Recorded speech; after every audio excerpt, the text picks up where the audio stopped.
Hey, what's up, everybody? Welcome back to the channel. I'm Lucid Rob, and today we're going to look into MK Ultra, government experiments, mind control, kidnapping. It's a really crazy theory that, unfortunately, has a lot of evidence to back it up. What the? Have you guys ever heard of Kanyes Jones, the former model who claimed she was mind controlled by the CIA? Kanyes Jones is considered the most famous model from the 1940s and 50s. She married this man, Henry Conover, who was the first fashion mogul and had one of the first fashion modeling agencies. He also invented the concept of the cover girl and used his muse, Kanyes Jones, and during World War II, she was on 11 magazine covers. Throughout World War II, she traveled throughout Europe to perform for the troops. In 1945, she was in the Philippines performing for troops when she became sick with malaria. And that's when she met a doctor by the name of Gilbert Jensen. Of course, this wasn't his real name. After getting divorced, she needed some extra money, so she opened up a modeling school. And this was when a mysterious FBI agent approached her and asked if he would be able to receive some mail at the address of her modeling agency.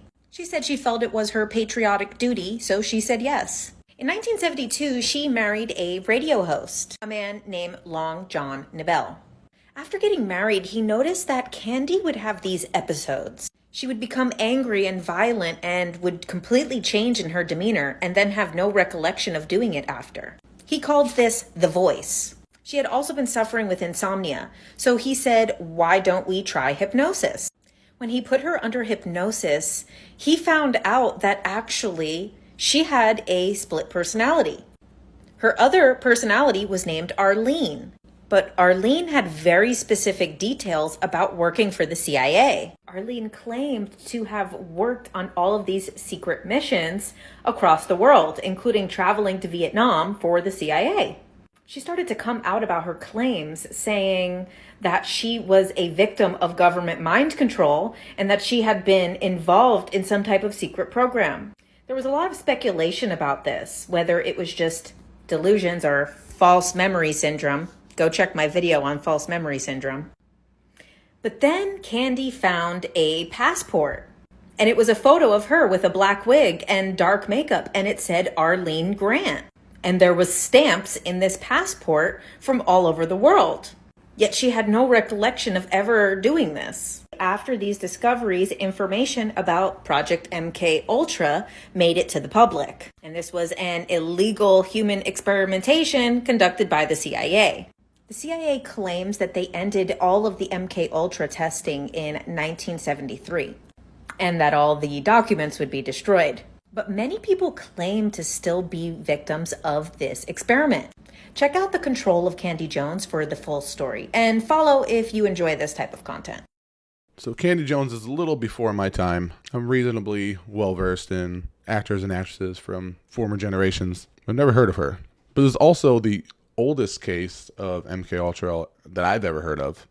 You hear it with like Kanye West, you hear it with Britney Spears, Katy Perry, current artists in today's industry. So I'm wondering if this was the first case of it actually being tested on a celebrity. I don't know.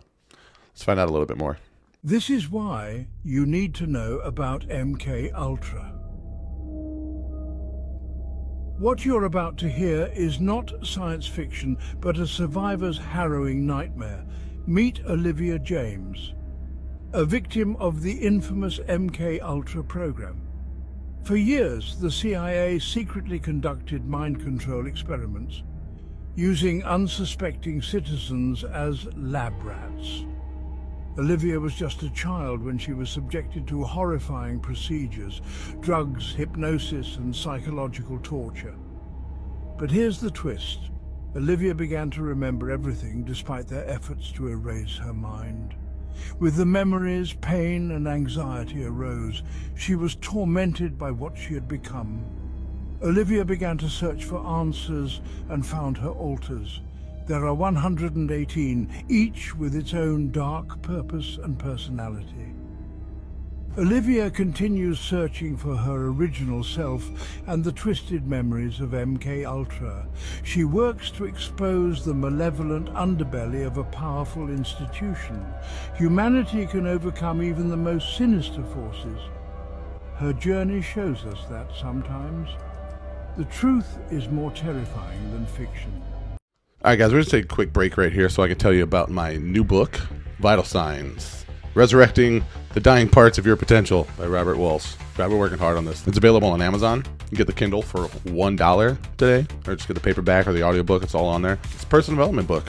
It goes into psychology, basically just to help you get over imposter syndrome, self-doubt, comparison paralysis, where you compare yourself to other people and it makes you feel bad. Like, lots of stuff I've learned over the years, building businesses, overcoming addiction. It's really cool. So the link is down below. Special link for you guys to get the Kindle edition for 99 cents today if you want, or you can just order the paperback and have your own, great quality Vital Signs paperback. Also, I'm beginning to realize that these multiple identities is something of a pattern, that people and families who work for the government are given entirely different names and ideas and identifications, so that they can move freely between different countries and literally create entirely different identities in terms of who they are. Like, Bibi Netanyahu was just owned a furniture store, and now he's like a politician when he was in Israel. This is perhaps why, when we look back to Harley Pasternak, giving you guys a reminder in case you didn't see that episode where I explained why Kanye West engaged in an amazing act of bravery when he showed and potentially exposed the MK Ultra still in effect today amongst Hollywood stars to keep them in check and make sure they have the right ideas. This is why it's perhaps difficult to trace anything concrete regarding Harley Pasternak's potential familial connections to that original MK Ultra program, even though we were able to find out that he did work for the Canadian government. He worked for a program that allowed him to experiment on people's minds. This guy's just a gym trainer threatening to take Kanye back to La La Land to drug him. Play dates with your kids just won't be the same. Does your trainer talk to you like that? I'm just asking questions because you might need to go to a new gym if he does. Okay? Remember, we were, with Harley Pasternak, working to try to establish whether or not he was related to Walter Pasternak. Walter Pasternak was the CIA agent, again, we found an old article, who conducted horrific experiments as a part of the original MK Ultra program. I mean, it's hard to deny it now. And we've been talking about this forever. They've even made TV shows about it. Stranger Things, the TV show, is based on MK Ultra and the Montauk Project. Either way, what did Kanye have to say about this stuff? We found out that my trainer was a MK Ultra Canadian intelligence. He worked in the defense research and development in the Canadian military, essentially working on PSYOPs in the Canadian military. This is Harley Pasternak. Yeah, what I'm saying is, look, they tried to medicate me. I was exhausted. They wrongly diagnosed me, and they when I asked them how much lithium did you want to put me on exactly, it took them 4 days to answer because they were embarrassed about the amount, right? And I refused to take this, right? You understand that if I had taken the medication, I would not be here, and it would have been, he was deeply troubled. We miss him. We love his music, though. Well, they would have Britney Spears you. I mean, look at they would have Michael Jackson or worse, yeah. So look, So for those of you that don't understand the Britney Spears Michael Jackson reference, basically, Britney Spears was confined to her home and drugged and basically under house arrest while her dad, I think it was, managed all her funds and her money while she was basically unable to leave and just kind of became this crazy person based on whatever drug she was on or trauma or whatever happened to her psychologically. Michael Jackson, I think you guys are probably a little more aware of that whole situation, to where he passed by a drug overdose, but it's kind of looking like it was intentional now, looking back with some of the evidence and videos and whatnot talking about that. So Kanye is basically saying his personal trainer was a handler that was basically put there and meant to keep him in line, keep him from going off and talking about things that he shouldn't be talking about based on his experiences and the things that he's seen since he's been working in Hollywood at the height of his fame that he's been at, that he very clearly does not agree with the actions that are happening in that industry.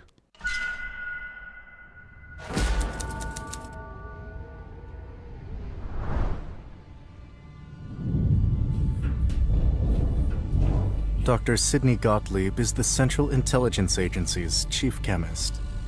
He's also directing a project of vital importance to national security.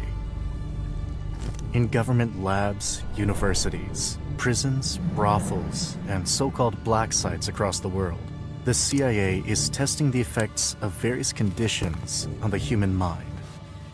Their goal is to find the most effective methods of mind control and its potential as a tool for espionage and warfare.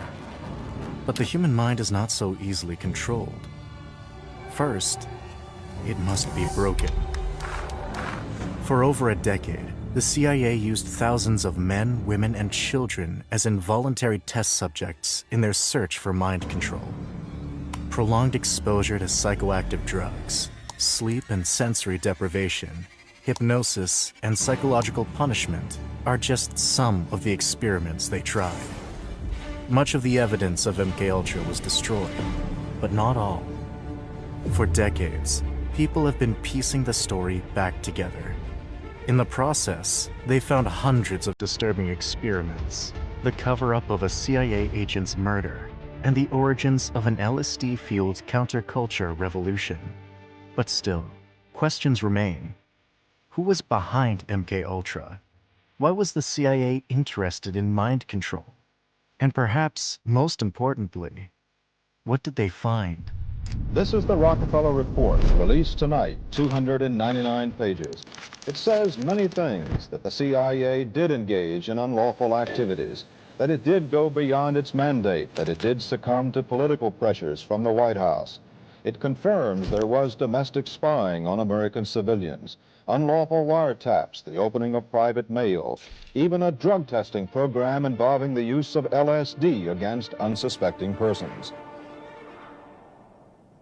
The CIA wanted to take control of people's minds, and they realized it was a two-part process. First, you need to blast away the existing mind, and second, you need to find a way to insert a new mind into the resulting void. This is what's known as Project MKUltra, the most sustained search in history for techniques of mind control. After World War II, the tension between the two emerging superpowers, the US and the then Soviet Union, was at an all-time high. The threat of nuclear war was hanging over everyone's head, and ultimately the end of civilization. Technological progress didn't stop at the atom bomb, and both sides were continuing to invent bigger and badder weapons. But what both sides knew is that the most dangerous weapon was information, and the US became increasingly concerned that the Soviets had discovered a drug or technique that would allow them to control human minds. In response, the CIA began its own secret program to search for a mind control weapon they could use against their enemies. The experiments were covertly funded at universities and research centers, as well as American prisons and detention centers in Japan, Germany, and the Philippines, and the subjects endured procedures including electroshock and high doses of hallucinogens. Going back to the two-part process of mind control, it said they were extremely successful at blasting away the existing mind, but they didn't get too far on replacing it. In the 1960s, Project MKUltra was shut down, and due to its top secret nature, we will never know just how many people were affected by it. That is all for this video, but as always, if this interested you and you want to see more like it, I'd really appreciate it if you click the plus. Thank you. All of this is incredibly crazy. It all sounds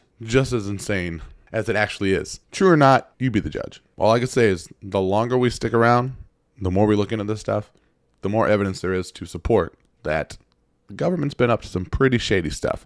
But that's it for today's video. If you guys liked what you saw, consider liking and subscribing to the channel. Leave a comment below. Let me know which celebrities you think are just crazy enough to maybe have gone through the MKUltra program.